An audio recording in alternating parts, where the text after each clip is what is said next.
I'm a huge fan of family dinners, families who sit down each night to share a meal and talk about their day, have kidlets who are far less likely to get into sex, drugs, and, what the heck, rock and roll. Even during the hectic back-to-school season, Suvi makes it simple to put a nutritious meal on the table. Serve chef-designed, kid-friendly meals without shopping, prepping, cooking, and very little cleanup. Built-in refrigeration keeps your Suvi meals safely cool until you want them cooked. So before you head out for carpool, just pop one in, set the schedule, and let Suvi handle the rest.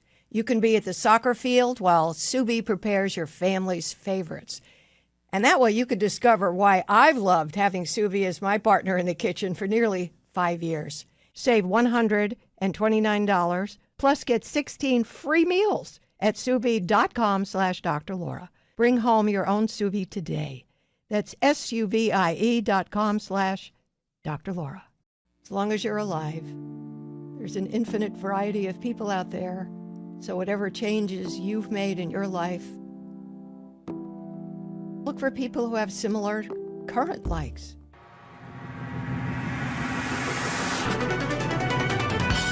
Dr. Laura is on right now. I look for patterns in all sorts of things, one of which is patterns in topics that people call about.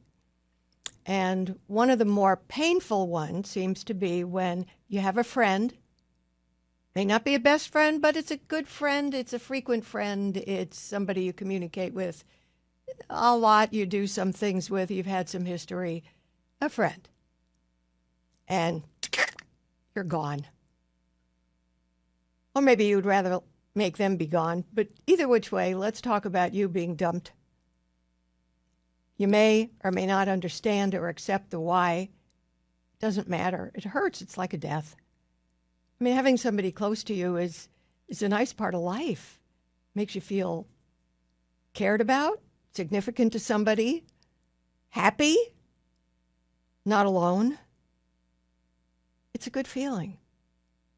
And that's why when we lose that, it's extremely painful. So I wanted to talk today. I made myself some notes. I wanted to talk today about why friends terminate. Why? Why does this happen? There are some common reasons, and I'd like to go over them, and they're in no order of significance. One is that the relationship has become very one-sided. Somebody's always taking, somebody's always giving. When they try to turn it around, it doesn't work that way because one is basically a taker and the other is a giver. And it was okay for some period of time because you went through things together and it wasn't always miserable. But basically somebody gets dissatisfied enough to be resentful. And it's usually the person who is constantly giving and not getting that much back. Emotional and personalities change. You know, we evolve over time, whether you believe it or not. Whether you notice it or not, we change over time. It leads to shifts in our personality, you know, emotionality, how we behave. You might have a friend whose behaviors were at one point kind of tolerable. It made some fun with it. But after a while, it just escalates and it becomes unbearable. And I've had people say that. It just became unbearable. Couldn't stand it anymore. I could sort of tolerate it, but now that I'm older and I have different things and different people in my life, I'm not willing to tolerate it. Had a call yesterday. Somebody was complaining about his sister, though. Close enough. Friend, sister. They were very close. And then 10 years ago, they stopped, and I was trying to squeeze out of him, like squeezing toothpaste, from the middle, out of him what had happened. But basically, I gave him what for because he stopped connecting. You know, when we sit there and sort of expect the world to make it comfortable for us, or we make assumptions that are negative, that's kind of typical. I mean, how can really a Tyrannosaurus Rex be under a kid's bed? I don't know why they're scared of that, but yeah, they saw a movie and now there's a Tyrannosaurus Rex after under the bed. Of course, if it's a toy and it's that big, it could be, but a real one, no. So we get irrational. And he just felt he was not important to the family. He just went on about stuff, and I said, basically, you stopped calling. You stopped calling. You stopped connecting. If we stop connecting, how are we going to stay close? You need to make the call. And silly text messages are okay to this much, but this much requires you to really put out the effort and connect. Or else, without connection, there's emotional distance. And once you have emotional distance, it's the beginning of the end. Another reason friendships just all of a sudden, when it's not really all of a sudden, each of these things I'm talking about is never all of a sudden, but people like to say that because they've been ignoring things, letting things go. So when there are unresolved conflicts, arguments, even betrayals, trust can be strained to the breaking point. Disagreements can happen, misunderstandings, differences of opinion that can just turn somebody off. I remember one person called quite a while ago, doesn't matter though, about religion, where that person was always kind of, gee, I wish you would find Jesus, and they would just sort of tolerate that. Well, at one point it suddenly became intolerable. Is this relationship dependent upon me finding Jesus? Is this a constant source of criticism or misunderstanding? Doesn't have to be religion. These days it has only touch on some 0.01% of politics. You know, things change in people's lives and priorities change. Can bring misunderstandings and core values. Can change. One person gets married and is home with their babies, and the other person is still working on careers. That's a difference in priorities and a difference in values.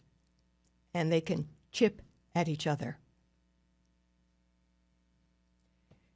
I'm just going to read my notes here right off the page because this is probably one of the most important ones, and it's the least obvious for some reason. As people grow and change, their lives may diverge due to factors like moving away, starting a family, change in careers, new romantic relationships, and all these shifts can lead to decreased interaction, less shared experiences, potentially causing the relationship to just fade away on its own. Stuff happens. Sometimes you don't notice it, sometimes you do, but you bury it. But all in all, as long as you're alive, there's an infinite variety of people out there, so whatever changes you've made in your life, look for people who have similar current likes. You know, if you're over 65 and don't want to retire, get in a group of people who are over 65 and don't want to retire. You'll have a lot in common. And when you say, yes, but we went through so much together, that was then, this is now. And now seems to be painfully different. I'm Dr. Laura Schlessinger. My number here is 1-800-375-2872. Now you can call about any subject, except politics, going on in your life, even religion, anything going on in your life, and hopefully I can be helpful to some of the aches and pains you're experiencing with respect to that issue, that person, that situation. And a lot of people are listening. Millions of people are listening, and they learn something from the listening. But it really requires you to call in and share first. All right? So my number is 1-800-375-2872. Richard, welcome to the program. Hey, how are you, Dr. Laura? Good, thank you. How can I help? I wanted I'm reflecting back on an ex-relationship of mine, and I just want your opinion on something. Romantic relationship or friendship? Romantic. Okay. So essentially, my ex worked at a company where I noticed there were a lot of inter-employee relationships going on. And in our third date, like kind of that discovery phase, I asked her, have you ever had a relationship with someone at your company? And she told me no. About a year later, I found out that that wasn't true. I was at a Christmas party, and I actually met the person that she had a relationship with. And by that whole experience, like looking back on it, it was actually more than, what she let on. And it was more of like a potentially they were going to date kind of thing, and it just fizzled out. She made it seem like it was just kind of like a one-time occurrence, but it really wasn't. Are we talking about how many times she had sex or how many people she's had sex with? Just with this one person. Yes. She had sex with this guy with one person during the time she was dating you. No, it was all before. Well, anything that happened before. No, sir. Anything that happened before you is really none of your business. It doesn't impact you at all. Right, and that's my question: is should I have felt kind of like, slighted by it that, hey, you didn't even give me a heads up and lied about the relationship? I think I just answered it in advance of you reiterating it was before you. Doesn't mean she was fooling around on somebody. She was fooling around with somebody. So did you break off with her?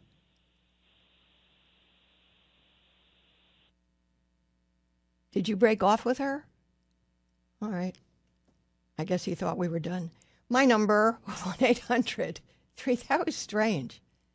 Had nothing to, let me go into that a little bit more, because that opens up a good question. Is a person's relationships before you started becoming in a relationship your business? Only if it affects you. They had 1 million kids. They had 1 million abortions. They were on drugs. There was violence. There are all kinds of reasons you should know, because they probably will affect you, but that somebody was seeing somebody at work before they met you, that's you being hypersensitive, and that girl should avoid you like the plague. That kind of ownership and insecurity a woman should not have to deal with. I hope you're still listening and heard that part. My number, 1-800-375-2872. Robert, welcome to the program. Thank you so much, Dr. Laura. It's a pleasure to speak with you. Thank you. How can I help? Should I go to my ex-boyfriend's funeral in a couple of days? And why is there a question? I don't understand. Why is there even a question? Well, he was an addict, and that's why we broke up. Mm-hmm. And I wrote one of those letters like, you've got to, stop what you're doing, or we're going to end things because you're going to die.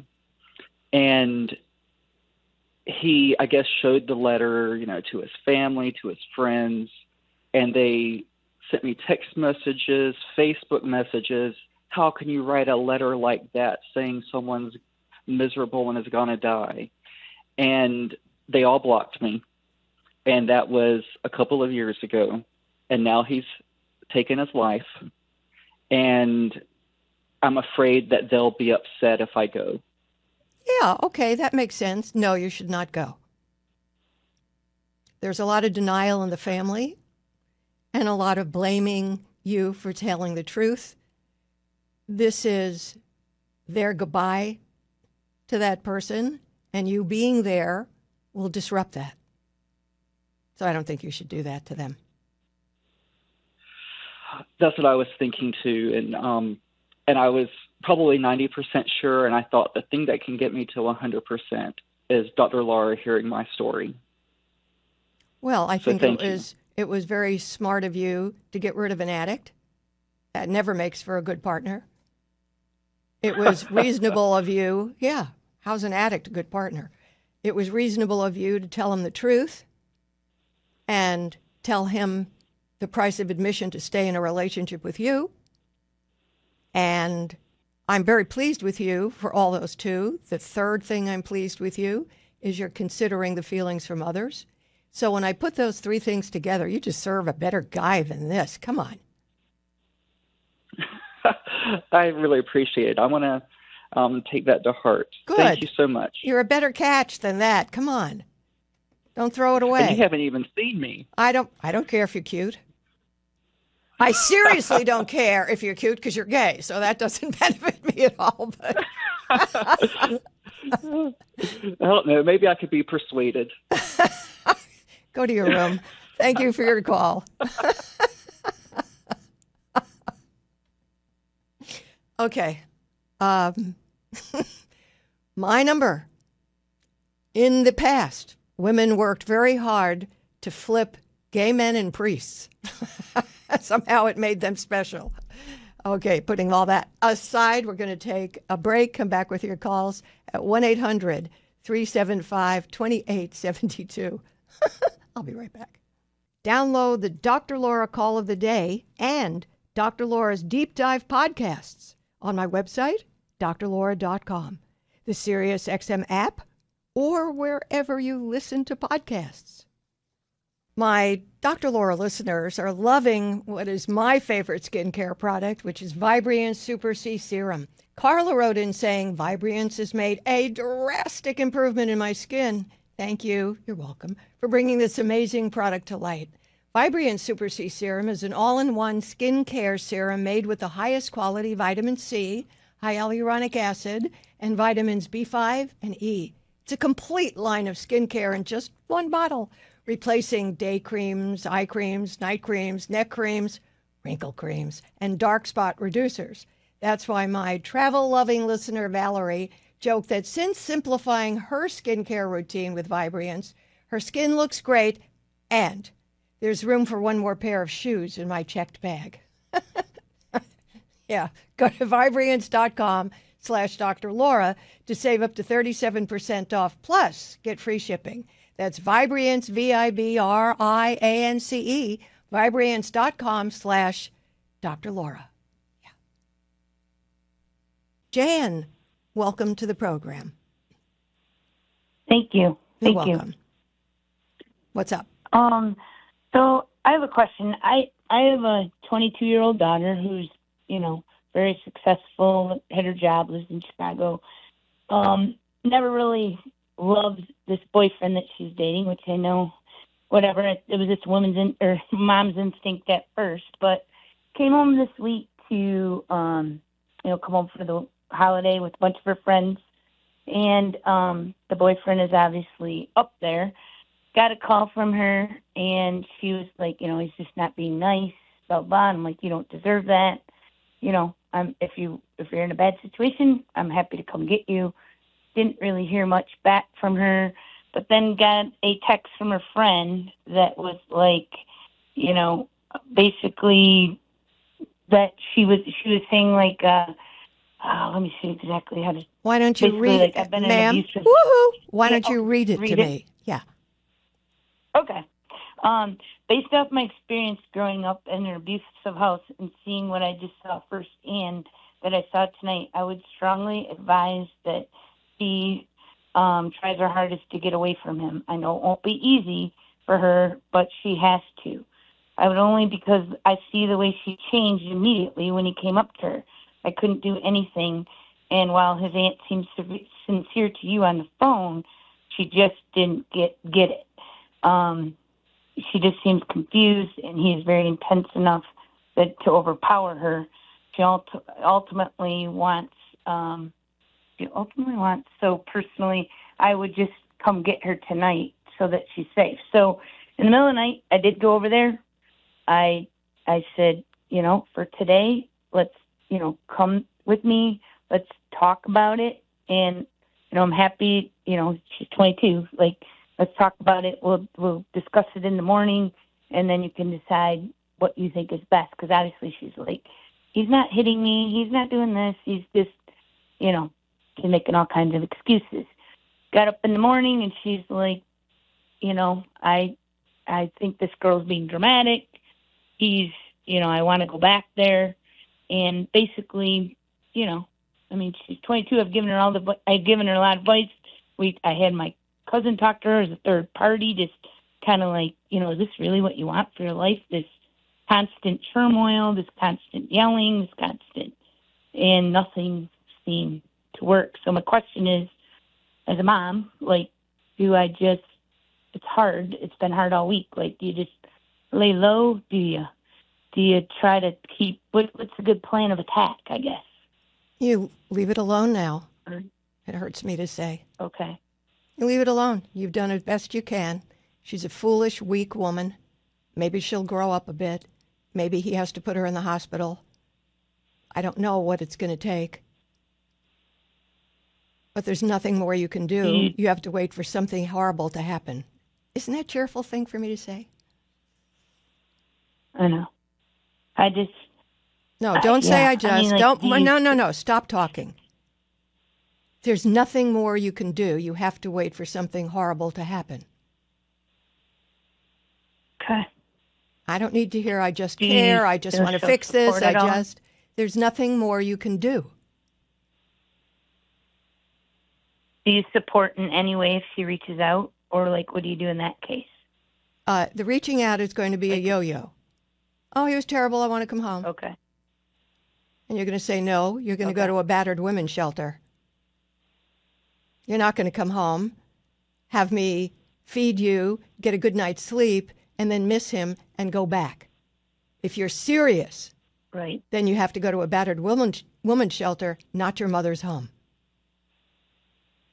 Because if she battered women's shelters? They're all over the place. Even if it's mental, is it still that? Yes. Not physical? What do you mean mental? Yes, it's all abusive. Like, it doesn't seem to be like...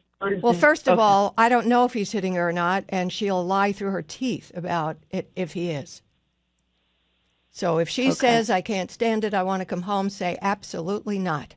If you come home, I'll feed you, you get a warm bed, you'll watch a movie, you'll feel better, and then you'll go back. Because 90% of the time, that's exactly what happens.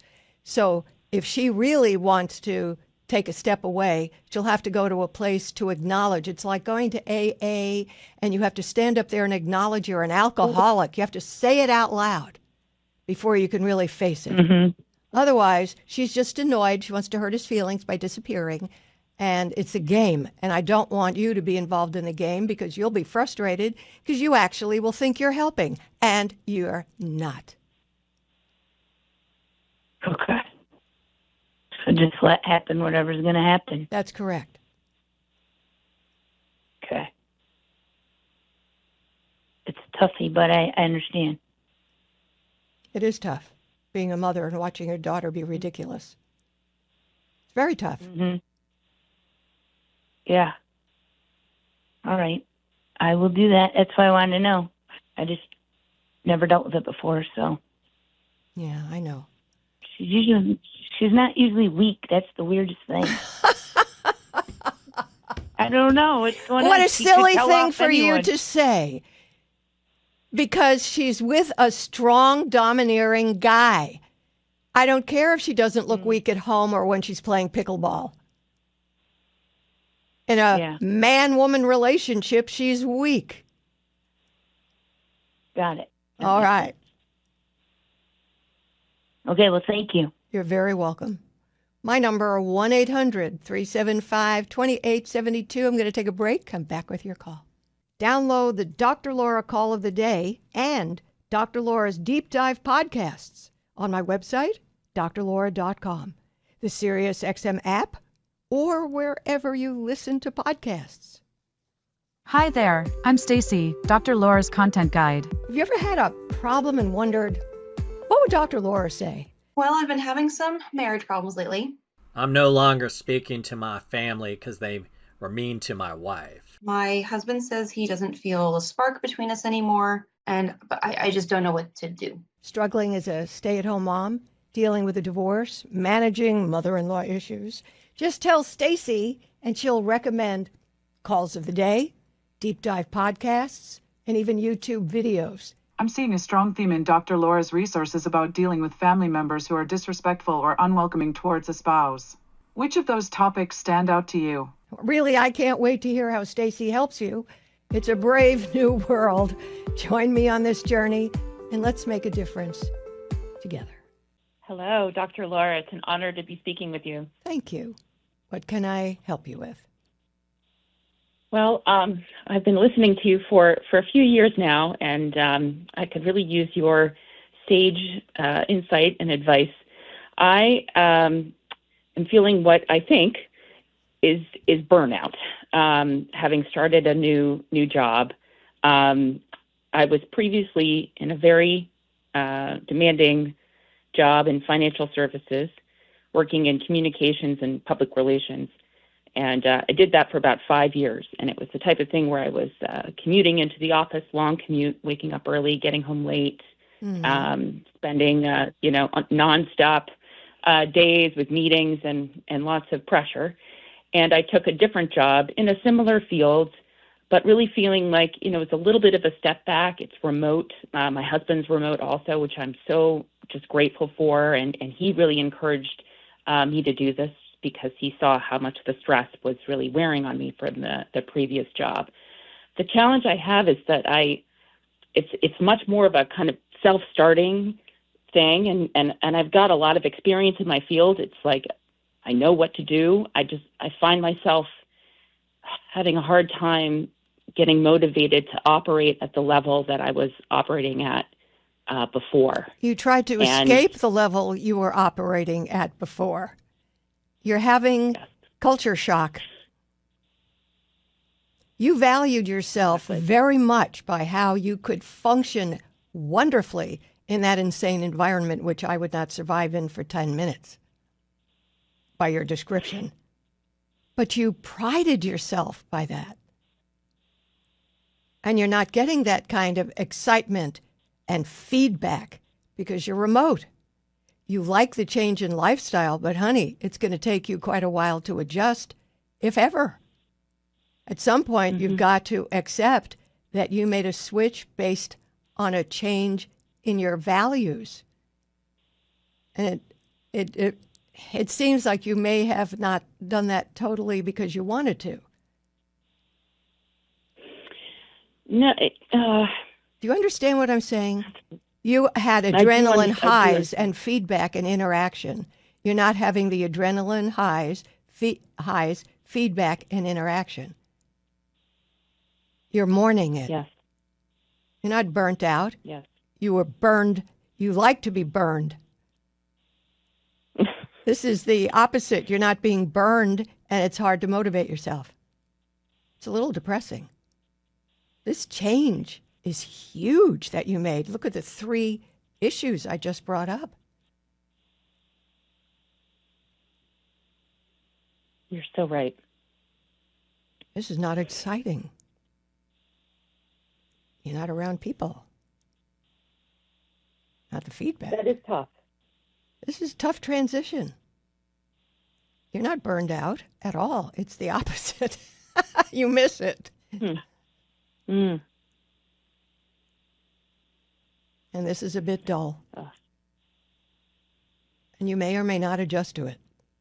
But the beginning of the possibility of adjusting to it is you making this call and me giving you this feedback. So now you know what the problem is. I do. No, I knew you would be so helpful. Thank you so much. For mental and physical health and relationship health, this was probably a very good move. You probably added a few years to your lifespan. But there's a price you pay. No, my husband would agree with you. He's seen the change. We spend more time together. He can tell I'm not always. But it's a different kind of stress. I think he can tell that I'm not quite fitting in. You're stressed by the lack of the familiar stress. Yes.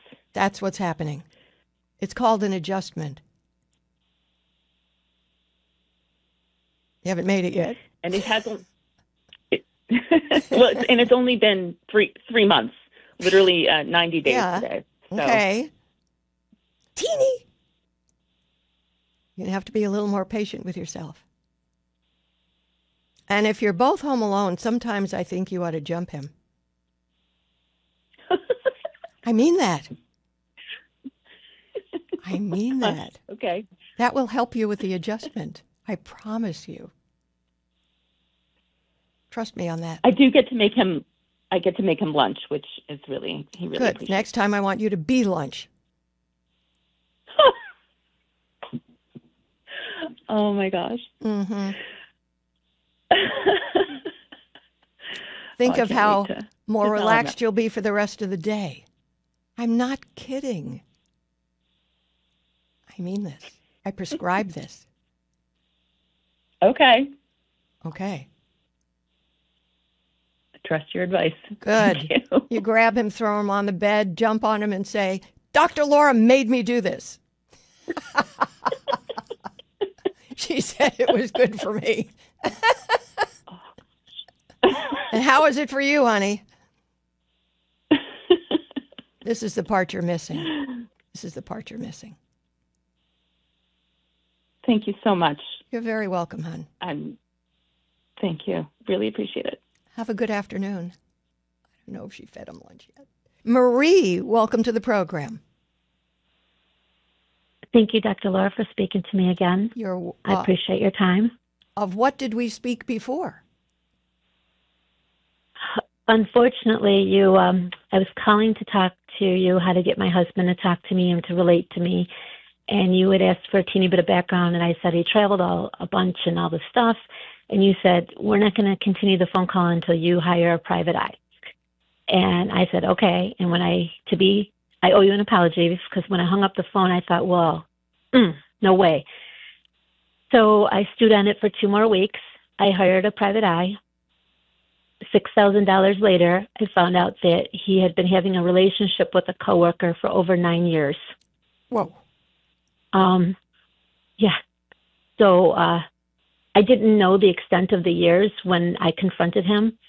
The investigators, he was in a hotel room with her. The investigators told me, I called him. I said, need to talk to you. He says, oh, I'm in the shower. I said, okay, please, whatever. I begged him to choose me and the family. He said, no, thank you, hung up on me. Talk to me. He would come fly home tomorrow and talk to me. I didn't tell the screener Dan all this, so I don't want to be inappropriate and tell you stuff I didn't say I was going to talk about. I wanted to talk about, though, my adult children are amazing, 23 and 26. They came over that night, stayed with me the night, and then sat on the couch when their dad walked in the next morning. They confronted him first. He was upset that said, I thought this was just your mom and I talking. And my adult son said, no, you've changed the 3 of our lives and you'll need to talk to the 3 of us. So they spoke on everything. And my adult son said, are you okay? Is your person okay? Are you okay? And my husband very calmly said, what are you talking about? Of course I'm fine. And he said, well, if I blew up my whole life, I wouldn't be fine, and we're worried about you. And he said, no, I'm fine. My second son said, yeah, but not only have you blown up your home life, but you've blown up your work life, because now that this came out, her husband works for the legal department of the same company. All 3 people work in the same company. Oh, wow. This is like a movie. Yes. And so the husband has known about the affair for 9 years. He never did anything about it. When I called the husband during the investigation to find out if they were still married, I sent the husband a screenshot of a car, and I said, does this belong to you? He said, that's my wife's car. I said, can you take a call from me? He said, sure. I called him. When he answered the phone, I said, hello, my name is Marie. And he said, Craig's wife. And I said, yes. And he said, yes, my wife's been infatuated with your husband for 9 years, even many years when he used to live in this state. And I said, okay. And he says, yep, it's more than infatuation, but okay, bring me up to present day. How can I help you today? So, present day, my husband accuses me now of having control over the boys in his relationship. He has to go golfing. Stop. Anything he says is nonsense to be ignored. Okay, very good. Next thing. The boys are obviously wondering the after- boys obviously could hold their own. So don't worry about Yes, your boys. And that's what I told him. Yeah, well, you ought to stop Great. having conversations with your 2BX. Anyway, how can I help you today? Well, I think you've already helped me because I'm worried about their relationship with their Okay, father. don't worry about anything about their relationship. It's not Okay. your business, and it's not in your control. Why should your boys give Thank a you. shit about their dad? And that's exactly how they feel right now. Well, then why are you acting Okay. like your husband is this little boy who's sitting in the corner and he has mud on him and you want everybody to be nice? Come on. Stop that. That's You know, Dr. Laura? That's the he's stuff a- that kept he's you a damaged not human. asking. You gave me information on that call, and my instinct told me right away he has a double life. You didn't Yes. not know. You didn't want to know. And this is an extension of that behavior, worrying about him. Mm-hmm. Yep. This is an extension of you. You're right. Okay.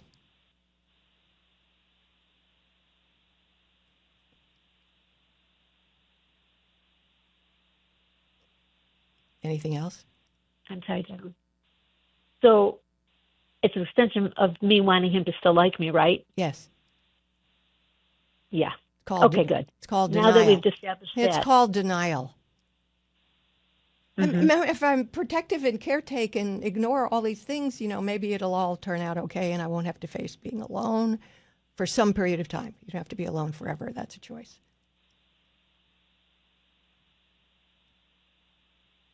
I understand.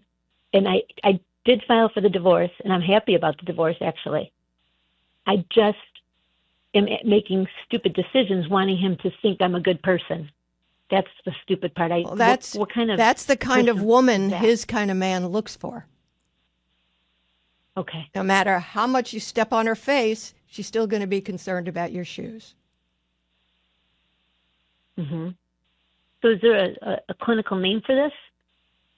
I don't care I don't care if there is. I don't need a clinical name to have you understand what you're doing. Mm-hmm. Yep. I feel very damaged, like a damaged person, because I can't summon the ability to be mad at him. I want him gone. You Trust will. me, I want you him will gone. eventually. You're asking yourself for too much too soon. Okay. I appreciate that. So call me back if you feel a need to talk to me again, okay? I appreciate your time, and I'm sorry for doubting your wisdom. That's all right. That's all right. Right. I don't mind people doubting. But if you doubt and don't check it out, that's a little bit foolish. My number, 1-800-375-2872. Wendy, welcome to the program. Hello, Dr. Laura. Hi. Well, my dilemma is this. I've been at one time lovers and then friends with a woman for 25 years. Mm-hmm. And we celebrated every holiday together, including Mother's Day. And even when my mom was alive, we would all get together. I recruited her 2 grown sons in the last 4 or 5 years, and we'd all take her out. And because normally they didn't do much for her. So now, this last 2 Mother's Days, her eldest son got mad at me and said he would just take her out. So they took her out, and I felt really left out and sad. And then we didn't talk for a month or so. We usually talk every day. And we were okay. I called her up, and we made amends.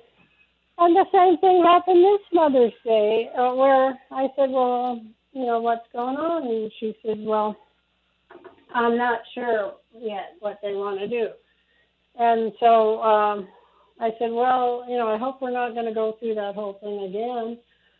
And she just took a stance of like, oh, I don't know. And almost like And she what didn't is your care. question for me? Should I apologize? I did end up yelling at her over this, and I said I'm not going to go through this every year. It's a slap in my face after 25 years. Okay, wait. You see, that's the problem. And I opened the program today talking about friendships and how sometimes they dissipate. But you helped her connect on Mother's Day with her kids.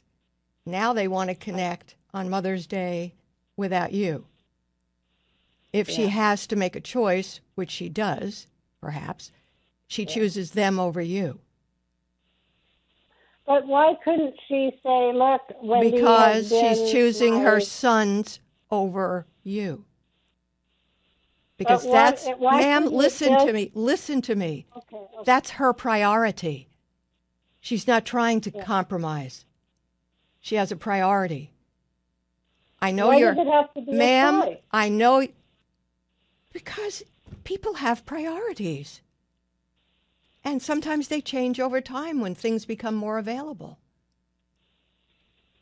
And I realize that for 25 years you were lovers and then you were friends and you did this quasi-family thing together, but she's moved on from that. And that's got to be painful for you. But apologizing for nothing is not going to change it. She'll still spend the time with her sons and not you.